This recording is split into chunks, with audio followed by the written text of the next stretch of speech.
Krishna is being kind. Śrīmad-Bhāgavatam is more straight. It's a useless waste of time. Just forget it. You're wasting your time. Why are you doing all this stuff? See, so the question has to be there. When we perform any spiritual activity, what are we performing this activity for? What are we trying to do? What are we trying to accomplish with it?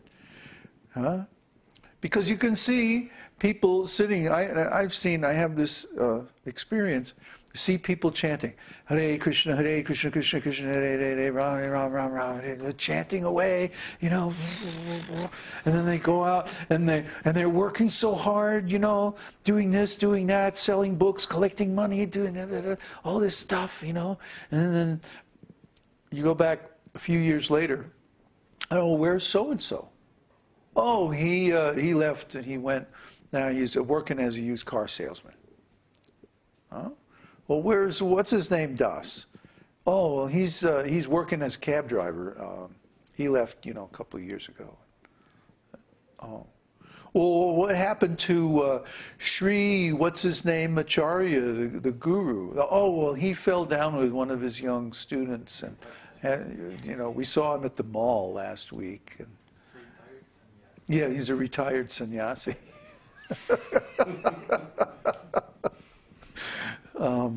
Well, you know, what happened to all these devotees? And the answer is, they were doing all this penance and austerity and something else for some material benefit.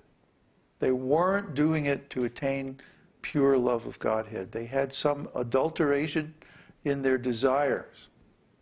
Their desire was for some personal material benefit rather than to give pleasure to Krishna, to love Krishna. See? This is so important. I can't tell you how important it is.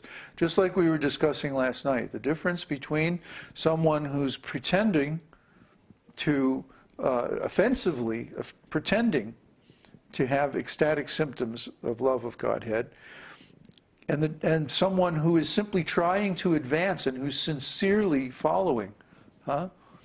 The difference may only be in their intention. Their external activities may be exactly the same. They may even be, both of them, both are imitating. But one is sincere and really wants love of Godhead, and the other one's insincere and is just imitating for cheap name and fame and some material benefits. The difference is in the consciousness. The difference is in the intention. And it's often very difficult to tell by looking on the outside what the intention is on the inside. We see so many people, you know, who worked very, very hard, you know, to become big, big leaders in some religious organization.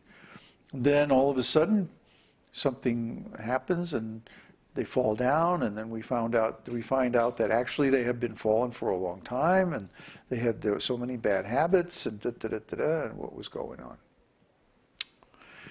So this is because they were pretending, and they had some other desire besides pleasing Krishna.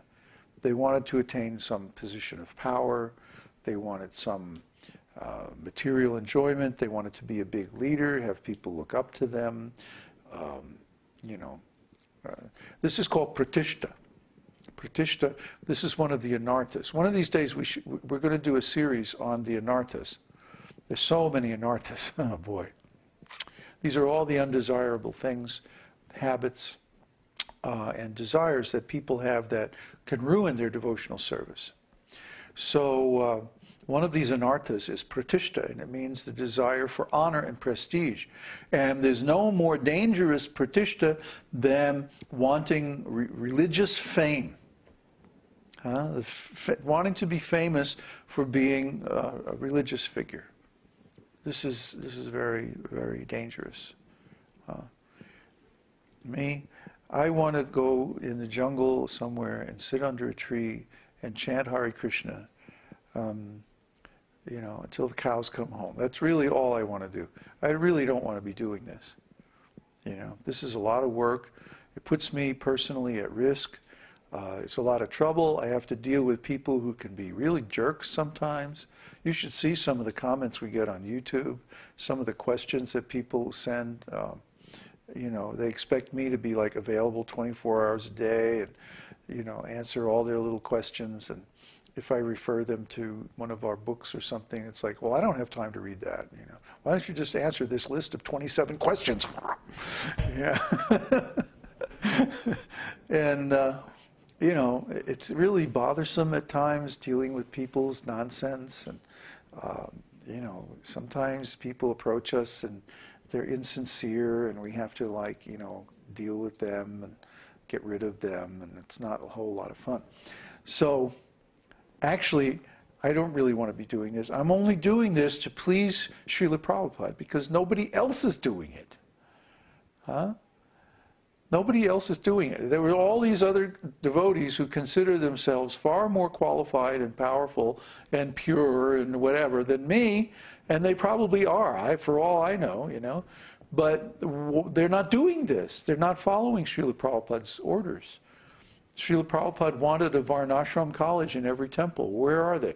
Srila Prabhupada wanted all the temples to incorporate the articles of the direction of management in their bylaws, and they didn't. Why not? Why don't they? Why don't they follow Srila Prabhupada's orders? Why are they changing Srila Prabhupada's books? Huh? It's stupid what they're doing.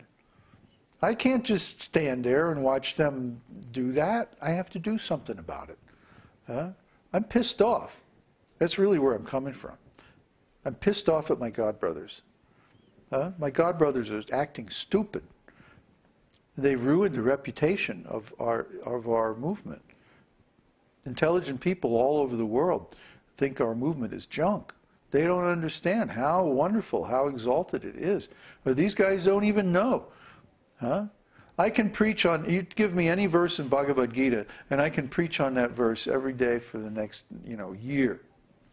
What to speak of Śrīmad-Bhāgavatam. You know, because I understand them. And that, you know, if I can understand, then there ought to be so many other people who also can understand. Well, where are they? Why aren't they preaching? Why aren't they following, out in public, following Srila Prabhupada's program? Where are they? I don't know. If you can find them, please let us know. We want to hook up with them. Maybe they can take over my job. And I can go sit under my tree.